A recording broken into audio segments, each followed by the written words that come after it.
Well, Navika, will hand it over to you. Thank you, Meghna. Thank you, Madhav. And ladies and gentlemen, presenting you Smriti Irani tonight, can we have a little more enthusiasm and a big round of applause? It's always a pleasure to have you at the Times Now Summit, Smriti Irani. Thank you. And as they say, from one woman to another, you are quite a packet. What is Smriti 3.0 all about?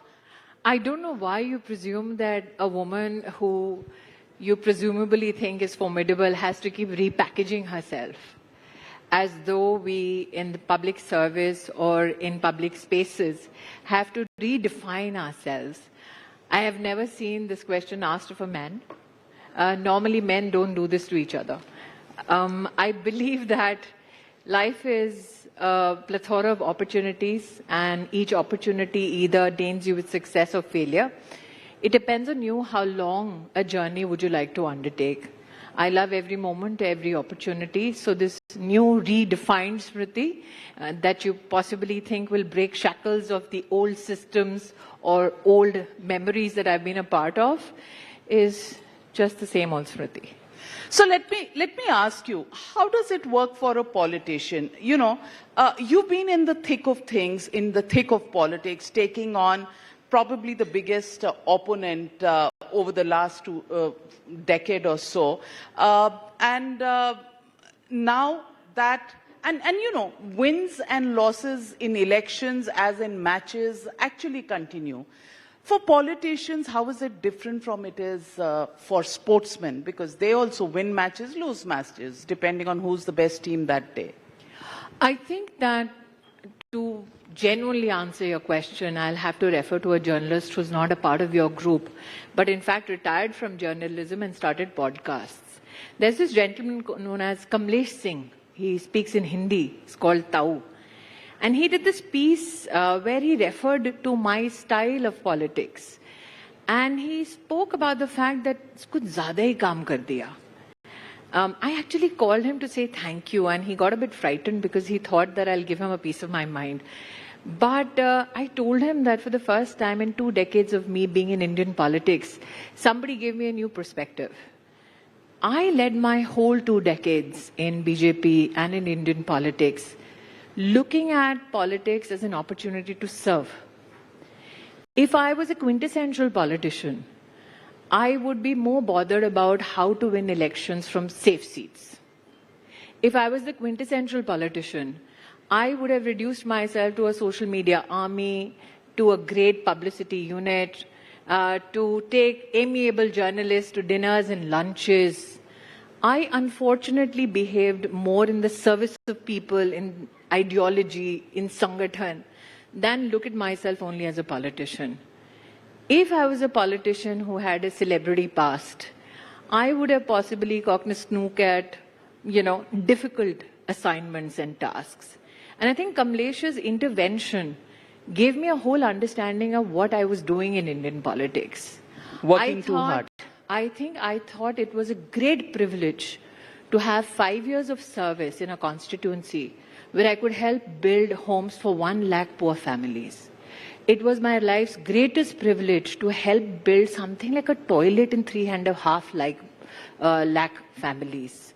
The fact that those 3.5 lakh families could begin each day with dignity, for me, was my political achievement. And if you look at politics from that perspective, and don't look at politics from a perspective of strategy, much changes with regards to your journey. So you're right that in sports, it's about individual achievements. In politics too, some presume that if you're individualistic in your achievements, then you've truly arrived. But those who look at politics as a medium of genuine service, you will see that they will forever be in the public eye. They will forever work for communities. They will forever work for their ideologies and their organizations. So that possibly makes me a bit different. You are very different because from what one sees of you on social media, your presence hasn't decreased. You're pushing new boundaries. You're on some international fora. You're in Davos. You are all over the place. What are these new alliances that you're working on? And is this, a break away from politics, or is this an extension of the political work that you already have behind you? I came into Indian politics because as a civilian, I wanted to contribute in strengthening my country, in contributing to a resilient economy, in bringing about changes in societal rules or certain enigmas that needed responses legislatively. That's what drove me into politics. So today, if you see me on the international fora creating alliances, I have created mercifully an amalgam of 10,000 international companies in a network partnership with the World Economic Forum, and ensured that the CII, which is the Confederation of Indian Industries, again, that's a cohort of 435,000 Indian companies. I have said that in terms of gender equity, we will create the first secretariat within our own country, within our own industry bodies, which we successfully did in the past 1 year. We took our templates about women and enterprise and found a resonance with Commonwealth nations. 56 countries want to emulate what we are trying to do in India with regards to gender justice, provide opportunities for women in businesses. We have created the same template today as Alliance participants. We now have a B20 co-chair appointed by South Africa on digital transformation. So our contribution is the Indian contribution. It is apolitical, but at the same time, like Prime Minister Modi says, हम अपने लिए भी कर रहे हैं और दूसरों के लिए मार्ग प्रशस्त कर रहे हैं कि हिंदुस्तानी अब global good के लिए क्या-क्या कर सकते हैं. What can we contribute for global good while we set those examples in India so that they can be emulated across the world. Is this fulfilling? Is this so time-consuming? Are you enjoying this as a break away from politics? Or no, I'll go to London and have those meetings. I will go to New York and do meetings with the UN and come back for the Delhi campaign and go to Bhavana and Seelampuri. So my life is pretty sorted that way. And Bihar? Of course. Bihar elections coming up? Any election that comes up, not essentially only legislative assembly elections, but any time the organization calls me for an assignment, I'm always available, I'm always present. So Smriti Irani, I want to ask you, how do women, you talk about gender equity, you talk about, women and how they chart their way. Is there a different yardstick on measuring the success of women? I think that we should not confine ourselves to pleadings or pleadings which have forever defined how we speak about women and the cause of gender. I think the new realities that we are confronted with is the disruption technology will bring, especially in the lives of nations which do not own the technology, which do not own the enterprise, but who are limited by only building applications on top of enterprises. And I say this with earnestness, Navika, because today around 85% of the world does not own the technology, is just consumers of technology. Our country, our part of the world, is a part of that particular confluence. The other issue which has frighteningly come up, especially in the US, is that 70% of the jobs that women hold in that country are actually going to be obsolete when automation sets in. So I was there at the World Economic Forum when there was a conversation about AI agents and how that will shake up the world. And 3 days later, DeepSeek comes and the US loses $1 trillion. So to see disruption up close, what you as an Indian can do is, how do I facilitate people within my own country against these disruptions? So this year, we have decided we will reach out to 300 of the most populous cities in India, reach out to 1 lakh women-owned businesses who have not had the capacity to cross the 1 crore threshold, go to them with banks, with insurance companies, with knowledge bases on certification and compliance, get together with global supply chains. We already have, as a part of our cohort, 2,000 international companies which have a yearly consumption and expenditure power of $4 trillion, to teach these women how can they be a part of the global supply chain, one of the biggest challenges women, especially those who have worked, let's say, in self-help groups or FPOs or in SMEs, is the challenge of language. So we are in conversation with skill givers who will certify, especially if the British Council is kind enough to accept that, to certify the English language skill so that that can be used by women in business, especially those in the smallest of towns in our country. That is my ambition for this year. And I think you know me enough by now to know that once the standard and the goal is set, we will achieve it. Yes, you will achieve it, Smriti Irani, I have no doubt. But you know something, I'm having problems adjusting to this conversation with you. Because I'm not ranting about somebody politically. Yes, because for the last 10 years, I've asked you all the questions that I wanted to about Rahul Gandhi. Can I still ask you those questions? But even it's a free country, you can ask me anything. But I think that the single sign of maturity is when you evolve and don't stagnate. So you may see me from a limited perspective of that one guy I defeated, but my life is not just that one chapter. Yeah, that's true. That's true. It is, I understand. I understand for you as a journalist that's of historical import, given that the sitting president of the Indian National Congress was never defeated before that. But it's time to get over it. To move on? Have you moved on? I want to ask you, when you look at Rahul Gandhi... I think you met me a day after my results were declared. Yes. And I didn't seem particularly jubilant. I was very, very stoic. And you were disturbed even then. That's true. You always surprise everybody by coming up... Because if you're not to be bogged down by failure, why should you be so ecstatic about success? That's true, but there are people who are even ecstatic with failures. They are, and it is their democratic right to be delusional.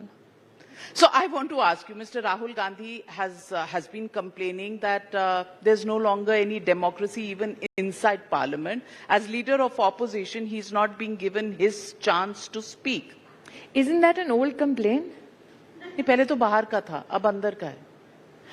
I think that there's a very old adage, old saying, that you can never demand respect, you need to command it. And for you to command respect enough to have Parliament come together and listen to you, irrespective of your politics, that's the hallmark of a true leader. I've been in opposition, and I did not have the privilege of being the leader when I was in opposition. In fact, I was one of the youngest when Jaitley sir was the leader of my party. And at that time, when I spoke on issues like sexual harassment at workplace bill, or when I spoke about the Nirbhaya issue, irrespective of which political ideology was represented in the House at that time, irrespective of the seniority of the parliamentarian, I had a rapt, attentive audience within Parliament. So I think that it is more a reflection on the aptitude of the individual than to blame Parliament. Parliament runs by certain standards and rules. It is a privilege to serve there, and if you have not created that respect for yourself, you cannot blame the Parliament or the Constitution. But they say that the way Parliament functioned was fairer earlier than it is today. In the regime of... when they were throwing out MPs when they agitated for Telangana, was that fair? When journalists were hiding tapes on cash for votes, was that fair? Well, Smriti Irani hasn't lost her punch, so ladies and gentlemen, I think... Why would you think I'd lose my punch? No, certainly not. That's why I just feel that... father who had a Maratha mother and a Bengali parentage as well. How come? I mean, if there is anything which is explosive, it's that combination. Talking about Marathas, there is this huge controversy that is going on about Shivaji, Sambhaji, Aurangzeb. Do you think going back into history and discussing whose mazar should be there or thrown out is really the way to take India forward? Do you think not recognizing challenges of the past can prepare you better for the future? Do you think denying atrocity can prepare you better? The true essence of democracy is when every side has a voice. The true vibrancy of democracy is felt when even if you don't agree with somebody, you do not stifle their voice. Which also means, especially with regards to those who are from the Hindutva fold, for them not to be denied their space to speak. Now, not many may have spoken on this, and dare I push that envelope, but India has, when it was at the threshold of independence, seen three kinds of Hindus fight against the British. One who spoke about non-violence, which was Mahatma Gandhi. One who took up arms against the British, that was Bose. And the other who stood by the Constitution to bring the country together, that was Sardar Vallabhbhai Patel. So you choose how you respond to a certain challenge. But do not say that only those who turn the other cheek are to be accepted. Okay, today's day and age, I don't think anybody is turning the other cheek for sure. There are still some. You cannot deny it. Because when you look at outrage, which makes headlines at 9 in the night, it is bereft at times of voices. When a journalist, a female journalist, is dragged to a police station in Punjab by the Aam Aadmi Party and made to release herself and go to a loo where she's watched by men in the police station. That journalist happened to be your journalist. How many were speaking up for her? It's a lone battle sometimes. It is. So you cannot be selective about outrage. You cannot be selective about when you want to stand up for freedom. There are people whose hands and legs were chopped off in Kerala because they belong to a particular ideology. 6 months ago, in the state of Telangana, you had students and journalists jailed because they had an opinion on social media. Where is the outrage? There are youngsters who are hung out publicly in villages in West Bengal. Women who are dragged by their hair, raped because they had the audacity to sit for a political party at the polling table. Who outraged? But everybody outraged about the vandalism that happened after Kunal Kamra, who's just a stand. Are people arrested? Most definitely so. If but they were not let out on bail one day later. If that is the law. Even those arrested in Telangana were arrested, but they were arrested for making a political point against the Congress party. What was the sin done by your journalist? Please explain to me. What happened to her? Please explain to the audience. A female young journalist dragged to a police station because she's trying to report something, and the humiliation heaped upon her is go to the loo and let the men watch her. Tell me which one of the audience members saw anybody shouting from the rooftops about freedom then? We did, and the court stepped in, and thankfully for us, the ordeal of 3 days came to an end. And that is not the only state. You faced it in Bengal as well. Who stood up? Who wrote a guilt letter? Nobody. So if you stand for freedom and the privilege of that freedom that you enjoy, stand for everybody.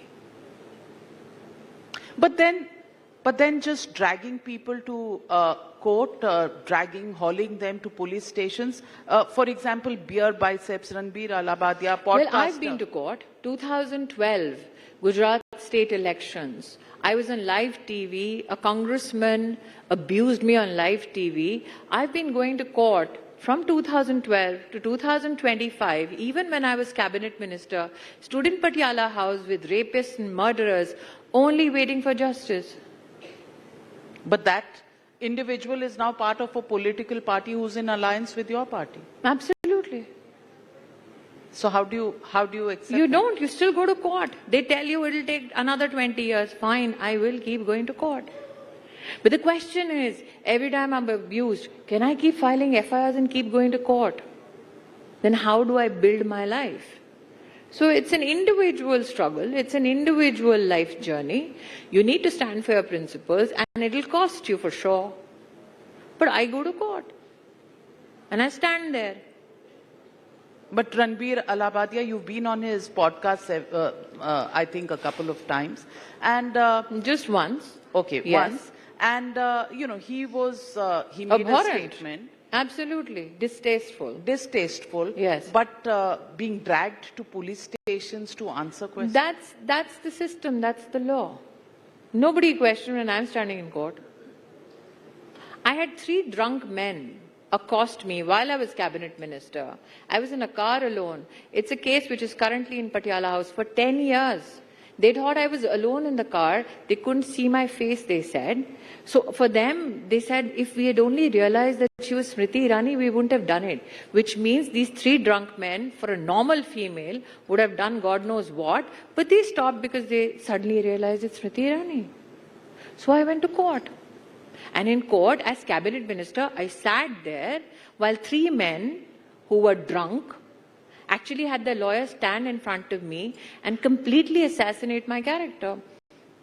I didn't wield the baton that I'm cabinet minister. I stood there, humiliated, deposed between the judge, the lawyer that was questioning me. I was questioned for 2 days in court. I didn't call any journalist to cover. You didn't know this. And you have something to say about the justice system in our country, the manner it works, and my responsibility as a politician is to keep hope alive in the judiciary. On these 2 cases, I speak from personal experience. I went to fight for my self-respect, and I'm still fighting. 13 years in court. But you are so those who think people in positions of power and constitutionality have this little button they can press and instantly all the gods from heavens will descend on people like me and give me fair justice, need a reality check. It is my responsibility to still, irrespective of what happened to me, keep people's hope alive in the 4 pillars of our democracy. So you're saying it's a long, arduous journey for women? Yes. I mean, if I was a quintessential politician, I would have taken those journalists who have been known to be extortionists, fed them a nice little meal, in some way made sure that I have friendships with them, done a friendly fire with the opposition in parliament so that I make the completely right noises, but go out for an evening dinner in Khan Market with them. I don't live that dichotomy. You're not part of the Khan Market gang? I am not part of any gang. If I was a quintessential politician, I would be a part of some gang or some camp. Are you saying other people in your party do that? No. So who does this? Who are you referring to when you say extortionist journalists are with them? Wouldn't you love me to name the person? Yes, I would. No.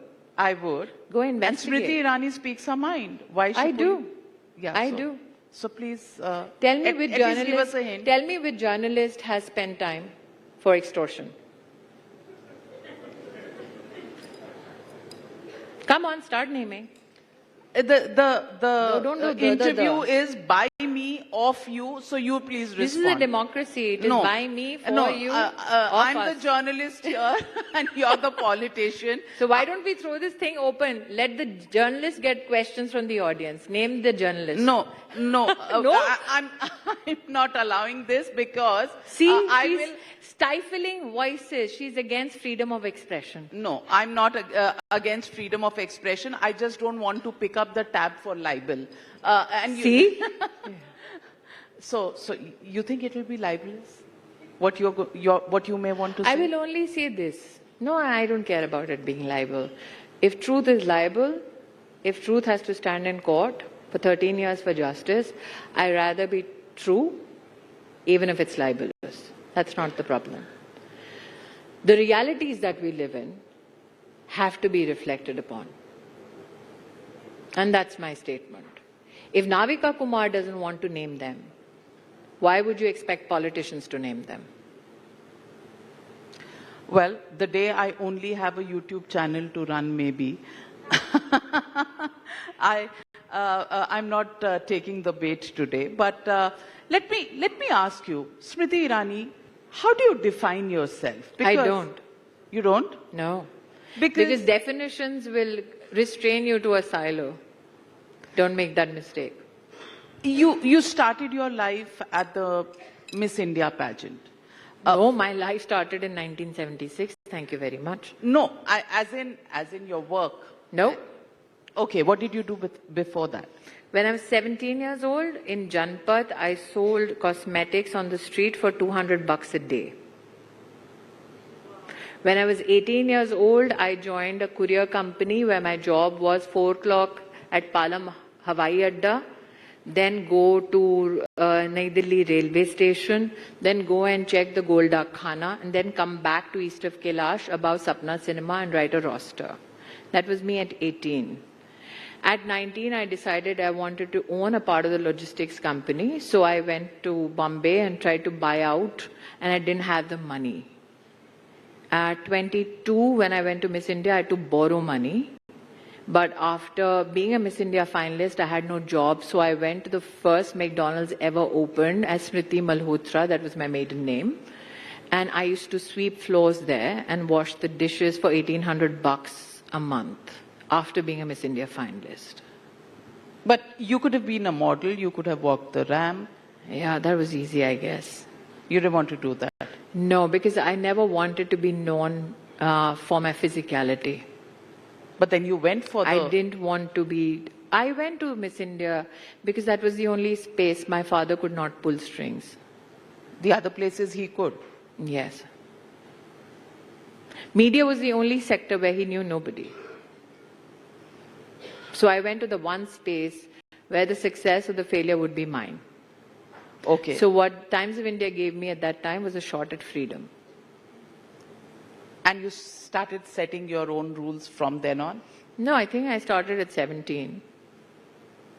When you are judged at 17 for $200, that is more harsh. By the time you're 22 and you're a finalist, you're supposed to be a so-called beauty, which makes it worse, but still, it's better than being on the roads for $200 a day. So you didn't, after McDonald's, you didn't ever think that, you know, the money would be better in modeling or films or something? I was very clear I couldn't run around trees. I was very clear. I could not stand behind a hero who did a banyan ad. That was not me. So then what? I got a shot at Saas Bhi Kabhi Bahu Thi because the paycheck per day was more than what I made in a month. So I was not interested in being a star. When I walked in, the male actor got 10 times more than I did. And I was very conscious of the fact that I could not afford to not have that job. But I knew that by the first year when my contract ended, I could negotiate a pay scale better than the man. So they had to change 4 male actors, 4 Mihir, but there was only 1 Tulsi. And by the time I left, I had the highest paycheck Indian television ever gave out to an actor. And then you said, "Ab ye bhi nahi karna hai, politics karna hai." I was BJP's Yuva Morcha Vice President in Maharashtra, and Devendra Fadnavis was Yuva Morcha Vice President with me in Maharashtra when Dharmendra Pradhan was President in India, the Indian organization, in 2003. Prime Minister Modi is the second Prime Minister I'm working with. I had the privilege of working both with Prime Minister Vajpayee and Prime Minister Modi. I was in the National Executive of the BJP when our party leadership had Atal Bihari Vajpayee and Advani ji at the helm. I've been the BJP National Secretary twice, once with Rajnath Singh ji as President, once with Nitin Gadkari ji as President. I was Nitin Gadkari ji's, was Maharashtra President, I was Secretary there. Then I was the BJP Women's Wing President. So been there, done that. I've been in BJP organizational positions for 2 decades. People discovered me in 2014, that's another issue altogether. People discovered you even before that, Smriti. No, I think the HRD... Don't they remind you about some of your statements from before? No, I think that many people thought that I was of some importance when I became the HRD minister. It's as though the life before 2014 didn't exist. So I still meet a lot of people who go, oh, hey. So... Do you have, I want you to speak candidly. Do you have batchmates? I mean, is there any room left for me? I mean, am I not candid enough? No, but do you have even batchmates? Here. Do people, do you have friends in the No. party politically? No. No? No, because I don't think you come to politics to make friends. You come to politics to serve people. I didn't go to media to make friends. I'm very clear. I take that word friends very, very seriously. If you are my friend, I will literally go to war for you. I will defend you I will literally push all so boundaries. colleagues, they're just colleagues?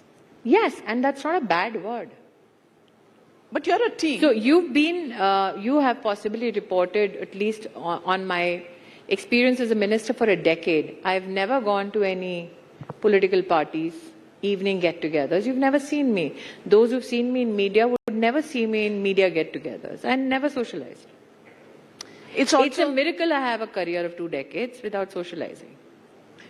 Do you think it's because we are women and we have to bring up kids? Nahin? Come on, women socialize. Nahin. Nahin, I mean, give me a break. Do women socialize? Of course they do. Of course but women who have careers like yours and commitments like yours between a minister's job and family. No, people still socialize. But I don't. I never socialized, like I said, in the media or in politics. I was very clear that Navika, nobody's...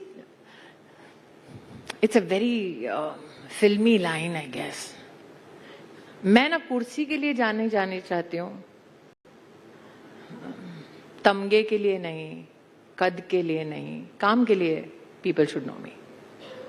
I have no such delusions that I suffer from. That people that I meet in politics when I'm in a position of power are going to be friends for life. Delhi is a great leveler for anybody who has even half a measure of sense. Nobody is friends with you here. Everybody is transactional. You have to be completely out of your mind if you believe people are here to make you a great friend of theirs. Media in itself, people who struggle through media, they tend to come together in times of strife. I was a union worker when I was in the media business. So we would come together when resources were limited. But our coming together was also dependent on the fact that we were stretched for resources. It did not come from a sense of celebration. I mean, none of us had homes, none of us had, mobility issues. We didn't have cars.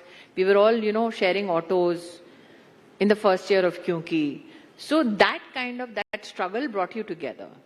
But both in media and in politics, there is a huge sense of competition. Friends can't compete with each other. Friends Very don't. well said. What next for Smriti Irani? If you're asking my schedule, no, then I'm asking April you. is what? I've been privileged to be invited on a lecture series in Ivy League colleges. I will be looking at a semiconductor unit in the US. I will also be in LA talking to some studios. So, I mean, there's a plethora of studios, things. are you going back and You doing... talk about it as though, it's a very disdainful word. No, I'm just wanting to know, get the mystery out, and what's Smriti Irani going to do next? If she's going to the studios, I better ask her. No, I mean, I can go to studios as a producer, Oh, so... I mean, I was one. And now... I was a writer as well. I'm a published author. Don't do and haw with me right now. No.